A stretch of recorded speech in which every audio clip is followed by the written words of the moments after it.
हमारे साथ मेहमान लगातार जुड़े हुए हैं, सदेंदु जी जुड़े हुए हैं, जो कि बता रहे थे कि किस तरीके से भारत की सैन्य शक्ति बढ़ रही है। सर, क्योंकि इस बार की थीम की बात कर ली जाए, गणतंत्र दिवस के मौके पर जो थीम रखी गई है वो है गोल्डन इंडिया, यानी कि हेरिटेज एंड प्रोग्रेस। आप इसको किस तरीके से देखते हैं और किस तरीके से समझाएंगे सर? देखिए, जब आप थीम की बात करते हैं तो जब स्वर्णिम भारत हम बोलते हैं तो स्वर्णिम भारत बनेगा कैसे, और अगर आपने एक बार बना लिया तो उसको आप आगे कायम कैसे रखेंगे। तो तमाम तरीके की जो हमारे पिलर्स ऑफ डेमोक्रेसी उसको एकजुट होना पड़ेगा, एक तरीके से काम करना पड़ेगा, चाहे जुडिशरी है, एग्जीक्यूटिव है, डिफेंस फोर्सेज है, मीडिया है, सारे को एक तरीके का रीडेडिकेट करना पड़ेगा, तभी आप स्वर्णिम भारत को बना सकते हो। और साथ में देखिए, विरासत और विकास की बात की, जब हम विरासत की बात करते हैं तो हिंदुस्तान का जो कल्चरल हेरिटेज है वो कितना रिच है, आपको अपने इतिहास से सीखना पड़ेगा, उसमें देखना पड़ेगा। और जो विरासत की चीजें हैं जिसको लोगों ने भुला दिया है और अब आज के डेट में वो साइंटिफिकली प्रूव होती जा रही कि वो हमारी स्ट्रेंथ रही है, तो उसको आपको कैपिटलाइज करना पड़ेगा। और साथ में विकास, जब हम विकास की बात करते हैं तो वो सारी चीजें, सारी टेक्नोलॉजी, सारी चीजों का आपको एमलगमेट करना पड़ेगा, पूरे वर्ल्ड के सामने पेश कर सकेंगे, एक विश्व के साथ कदम से कदम मिला के चल सकेंगे। और जो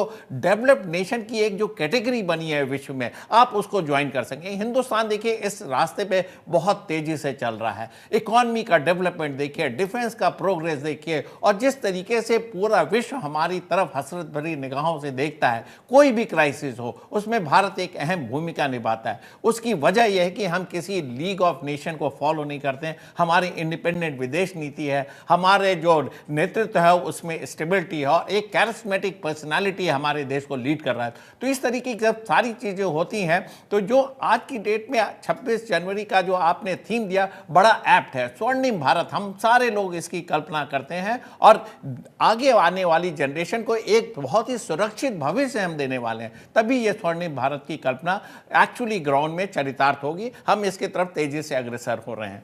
जी सर, मेरे मन में एक और सवाल है और मैं चाहूंगी कि दर्शक भी जाने। वैसे तो हमें पता है कि गणतंत्र दिवस के मौके पर झांकियां क्यों निकाली जाती हैं, लेकिन मैं चाहूंगी कि दर्शकों को आप समझाएं कि जो 31 झांकियां निकाली जा रही हैं इस बार, जिसमें महाकुंभ भी शामिल होगा उन झांकियों में, तो ये 31 झांकियां कौन कौन सी होने वाली है और उन झांकियों का उद्देश्य क्या होगा?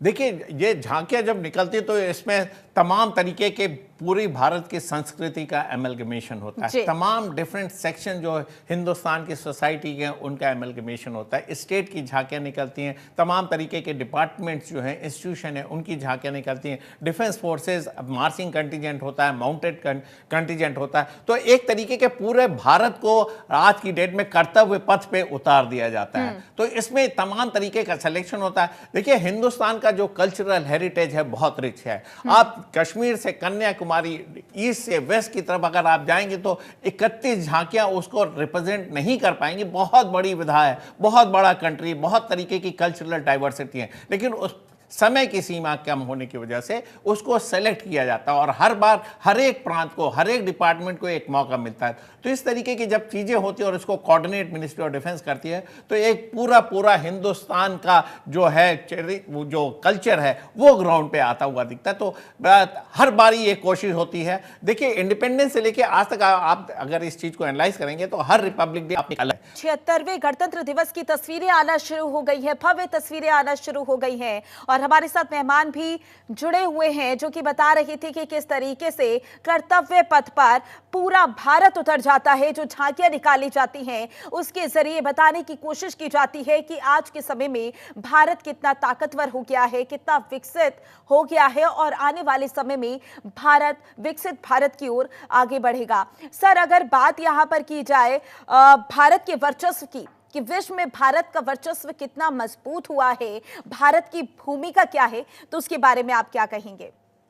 देखिए, विश्व पटल पे भारत एक उभरती हुई शक्ति है, इसमें कोई दो राय नहीं है। अमेरिका भी हिंदुस्तान का लोहा मानता है, चाइना भी मानता है और रशिया भी मानता है। पहले जब प्री कोल्ड वॉर इरा में अगर आप जाएं तो दो ही पावर थी, यूएसएसआर और अमेरिका। और अमेरिका पूरे विश्व में अपनी चीज़ों को मनवाने की कोशिश करता था और दूसरा ब्लॉक उसको काउंटर करता था। अब ये विधाएं खत्म हो रखी, कोल्ड वॉर एरा खत्म हुआ तो अमेरिका उभर के आया। अब अमेरिका की डिपेंडेंसी देखिए वर्ल्ड में बढ़ती जा रही है। अब हिंदुस्तान एक उभरती हुई पावर है। जब से हिंदुस्तान स्वावलंबी हुआ, जिस तरीके से हिंदुस्तान की पॉलिसी है, जिस तरीके से इकोनॉमिक डेवलपमेंट चल रहा है, जिस तरीके से हमारे फॉरेक्स रिजर्व हैं और जिस तरीके से हमारा बहुआयामी देखिए डेवलपमेंट हुआ है, उसको पूरे विश्व को आज की डेट में रिकॉग्नाइज करना पड़ रहा है। और हिंदुस्तान ने पूरे विश्व को मार्गदर्शन दिया, चाहे वो कोविड का समय रहा हो, चाहे वो ग्रेट रिसेशन का समय हो, तमाम तरीके की इकोनॉमी ध्वस्त हो रही थी, हिंदुस्तान उस समय खड़ा रहा अपने पैरों पे। तो ये सारी चीजें दिखाती कि भारत बहुत तेजी से डेवलप्ड नेशन की कैटेगरी में खड़ा होने जा रहा है। और जो हमने एक सपना देखा है कि 2047 तक हिंदुस्तान एक डेवलप्ड नेशन बनेगा, मेरा मानना है कि हो सकता है उससे पहले ही ये आयाम हासिल कर ले। जिस तरीके से हमारा जीडीपी का ग्रोथ है, जिस तरीके से इंडस्ट्रियल डेवलपमेंट चल रहा है, जिस तरीके से डिफेंस में आज की डेट में स्वावलंबन आ रहा है और रीडेडिकेशन है। और सबसे बड़ी देखिए हमारी स्ट्रेंथ क्या है, हमारा नेशन यूथ ओरिएंटेड है।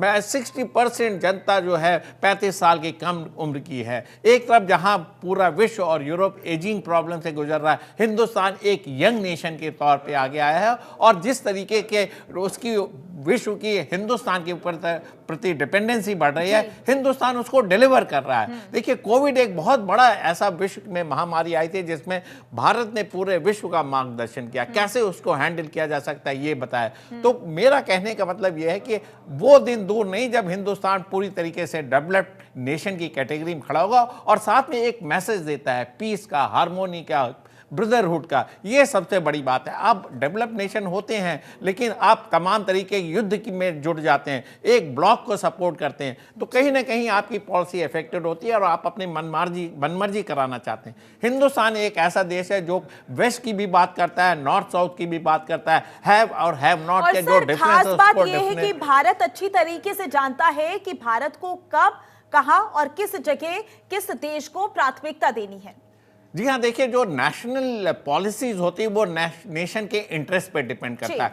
हिंदुस्तान को क्या सूट कर रहा है, हिंदुस्तान को अगर ऑयल रशिया से लेना सूट कर रहा था, कम दाम में मिला, तो हमने उसको भी लिया है। हमने तमाम तरीके के सैंक्शन के बरखिलाफ जाके रशिया के साथ ये डील की। और अमेरिका को की जो पॉलिसीज थी, अगर अमेरिका में हमें सैटेलाइट या जो IT टेक्नोलॉजी है या चिप टेक्नोलॉजी वो लेना हुआ, जैसे तेजस का इंजन की बात थी, हमने अमेरिका के साथ टाइप किया। जैसे जर्मनी के साथ हम पनडुब्बी ले रहे हैं। इस तरीके से तमाम हम वर्ल्ड में अपने इंटरेस्ट को पहले रखते हैं, नेशनल पॉलिसी को पहले रखते हैं और जो बेस्ट ऑप्शन होता है उसको हम अडॉप्ट करते हैं। ये एक बड़ी अच्छी व्यवस्था है। देखिए जब आप किसी ब्लॉक को फॉलो करेंगे तो आप उससे बाउंडेड हो जाएंगे, आपके डिसीजन कलर्ड हो जाएंगे। अगर आप इंडिपेंडेंट रखते हैं, इंडिपेंडेंट पॉलिसी होती है, तो आपकी एक्सेप्टेबिलिटी बढ़ती है और सबको लगता है कहीं ना कहीं हिंदुस्तान उसके साथ खड़ा है।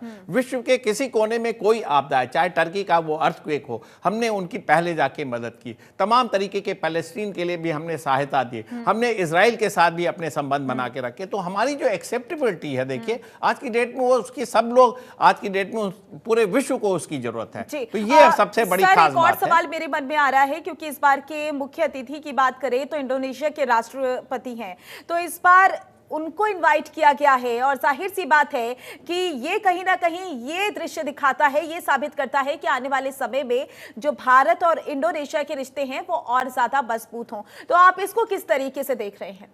देखिए जब हमारे चीफ गेस्ट होते हैं हम तो विश्व वसुधैव कुटुंबकम की बात करते हैं, लेकिन इंडोनेशिया के प्रेसिडेंट देखिए अपने पहले विजिट के लिए आ रहे हैं, वो जब हिंदुस्तान के कल्चर को देखेंगे कर्तव्य पथ पे तो वो मेस्मराइज होंगे, ये मेरी गारंटी है। और साथ में देखिए इंडोनेशिया का एक मार्चिंग कंटिजेंट भी साथ में आया और साथ में उनके बैंड भी आए। तो जब हम किसी के हेड ऑफ स्टेट को इन्वाइट करते हैं तो आज की डेट में पिछले 2-3 साल से ये प्रथा चली है कि हम उनके मार्चिंग कंटिजेंट को भी अपने सशस्त्र सेनाओं के साथ वॉक मार्च कराते हैं कर्तव्य पथ पे। तो एक बहुत बड़ा पार्टिसिपेशन होता है। आपको गेस्ट ऑफ ऑनर होने के साथ साथ वो तमाम चीज़ों को देखते हैं, कंपेयर करते हैं और उसको अपने देश में ले जाके इंप्लीमेंट करने की बात करते हैं और साथ में एक भाईचारा डेवलप होता है। हमारा इंडोनेशिया के साथ एक बहुत बड़ा ट्रेड, बहुत बड़ा रिश्ता है। तमाम अगर आप हिस्टोरिकली जाएंगे तो उसमें भी हमने तमाम तरीके के हमारे लोग वहाँ जाते आते रहे हैं और साथ में एक एशियन कंट्री का जो मार्केट है उसको हम कहीं ना कहीं उसमें अपनी पैठ बनाने की कोशिश करते हैं, क्योंकि हमारे जो प्रोडक्ट है वो बड़े कॉम्पिटिटिव है, एक बहुत बड़ा मार्केट है। और इंडोनेशिया देखिए और हिंदुस्तान के जो बाइलैटरल इश्यूज हैं, चाहे पीपल टू पीपल कांटेक्ट है, साइंस एंड टेक्नोलॉजी है, आपका आईटी है, तमाम तरीके के ऐसे हैं जिसमें हम फर्दर कॉपरेशन कर सकते हैं, ट्रेड कर सकते हैं। और सबसे बड़ी बात है कि अगर आपदा आई तो हम इंडोनेशिया के हमेशा साथ खड़े रहेंगे। हिंदुस्तान का प्रेजेंस एशियन कंट्री में और स्पेशली इंडोनेशिया में एक बहुत मायने रखता है, क्योंकि हम वेस्ट की तरफ देखते हैं तो हम ईस्ट को भी उतना ही इंपॉर्टेंस देते हैं। अगर हम यूरोप में मार्केट खोज रहे हैं तो हमने एशियन कंट्री को भी नहीं नेग्लेक्ट किया। और साथ में बायलैटरल टॉक्स में आप तमाम ऐसे मुद्दे हैं, पीपल टू पीपल कांटेक्ट है, ट्रांसफर ऑफ टेक्नोलॉजी है, एक दूसरे की मदद के लिए एश्योरेंस है, ये बहुत बड़ी बात होती है। और साथ में दो लीडरशिप जब मिलती है, दोनों के आपस में इंटरेस्ट जब एक होते हैं तो देशों के बीच में भाईचारा और बढ़ता है।